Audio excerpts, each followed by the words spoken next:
Seorang emak-emak keluar dari mobilnya lalu mendatangi pengunjuk rasa di Jalan Sultan Alauddin, Makassar, Kamis, tanggal 21 Oktober tahun 2021, malam.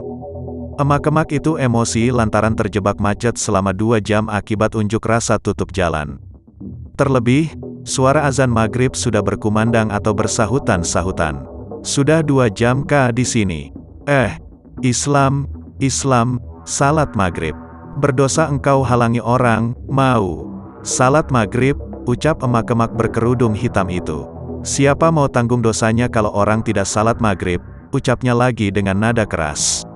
Iya bu, sebentar lagi, ini sudah mau selesai, ucap seorang mahasiswa yang menghampiri.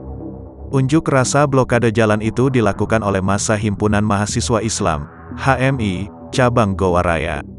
Mereka berunjuk rasa dengan menutup full Jalan Sultan Alauddin sejak sore.